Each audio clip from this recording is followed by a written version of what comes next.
Hello అండి. ఈరోజు పూరీలోకి vegetable Puri curry ఎలా తయారు చేసుకోవాలో చూపించబోతున్నాను. ముందుగా కుక్కర్ని పెట్టుకొని కొంచెం వేడెక్కనివ్వండి కుక్కర్ని. ఇందులోకి మీకు నచ్చిన వెజిటేబుల్స్ వేసుకోవచ్చు. ఎలాంటి వెజిటేబుల్ అయినా మీకు నచ్చిన వెజిటేబుల్స్ వేసుకోవచ్చు. నేను క్యారెట్, పొటాటో మాత్రమే వేస్తున్నాను. మీకు కావాలంటే క్యాలీఫ్లవర్, పచ్చి బఠానీ, క్యారెట్ ఎలాంటి వెజిటేబుల్ అయినా యాడ్ చేసుకోవచ్చు మీకు నచ్చినట్లు. ఇందులోకి మనం ముందుగా ఆవాలు, పచ్చిశనగపప్పు, జీలకర్ర వేసుకొని వీటిని బాగా వేగనివ్వాలి. తాలింపుని బాగా వేగనిచ్చిన తాలింపుకి ముందుగా మనం దీంట్లోకి సరిపోయినన్ని వెజిటేబుల్స్ అన్నీ కట్ చేసి ఉంచుకోవాలి. ఈ తాలింపు అంతా వేగాక చూసారుగా తాలింపు వేగిపోతుంది.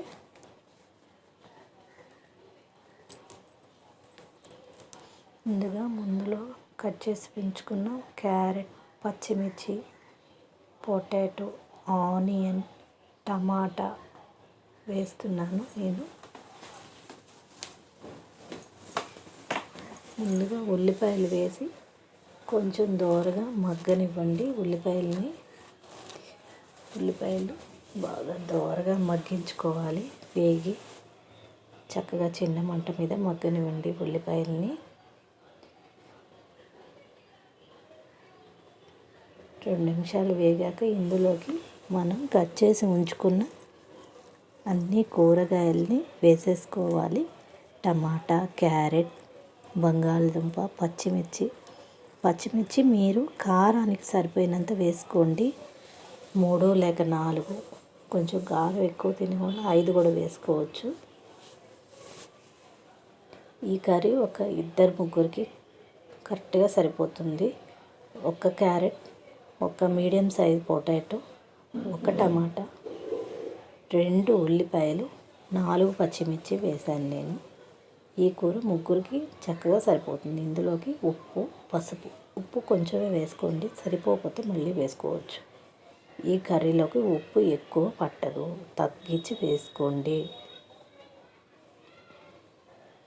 వీటన్నిటిని బాగా కలిపి ఒక్కసారి కూరగాయలు మునిగేదాకా మనం వాటర్ వేసుకొని కుక్కర్ మూత పెట్టుకొని 2 లేక 3 విజిల్స్ పెట్టి రాణించాలి. చూడండి కూరగాయలు చక్కగా ఉడికిపోయినాయి, మగ్గిపోయినాయి 3 విజిల్స్కి. లేదు కూరగాయలు కొంచెం కనిపించాలి అనుకునే వాళ్ళు 2 విజిల్స్ తీసుకుంటే సరిపోతుంది.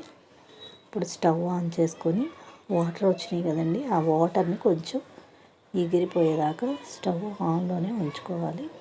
2 నిమిషాలు ఇలా కలుపుతూ ఉంటే ఆ వాటర్ ఎగిరిపోతుంది. ఇప్పుడు మనం 2 టేబుల్ స్పూన్స్ శనగపిండిని ఈ వాటర్లో ఈ కూరగాయల ముక్కల మీద వేసుకొని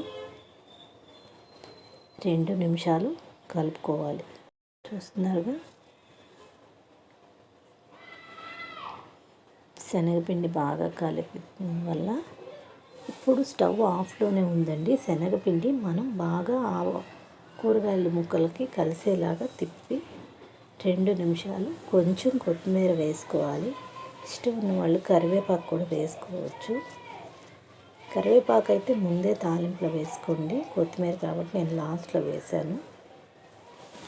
దీన్ని బాగా కలుపుకుంటున్నప్పుడు ఇప్పుడే చిక్కబడుతుంది, కొంచెం పచ్చివాసన పోతుంది. మనం స్టవ్ వెలిగించి శనగపిండి పోస్తే వెంటనే చిక్కగా రాయిలాగా అయిపోతుంది. చూడండి ఇప్పుడు కొంచెం లిక్విడ్ లాగా జ్యూసీగా ఉంటుంది. ఇప్పుడు నేను స్టవ్ని వెలిగిస్తున్నాను. స్టవ్ ఆన్ చేసి ఇప్పుడు కొంచెం దగ్గర పడనివ్వండి ఆ శనగపిండిని. చూసారా ఆల్రెడీ దగ్గర పడిపోయింది. కొంచెం 2 నిమిషాలు ఆ పచ్చివాసన పోయేదాకా వేగించుకొని రెడీ అయిపోయిన పూరీ కర్రీ, వెజిటేబుల్ కర్రీ. తప్పకుండా ప్రయత్నించండి. మా రెసిపీని లైక్ చేయండి, షేర్ చేయండి. తప్పకుండా కామెంట్ చేయండి.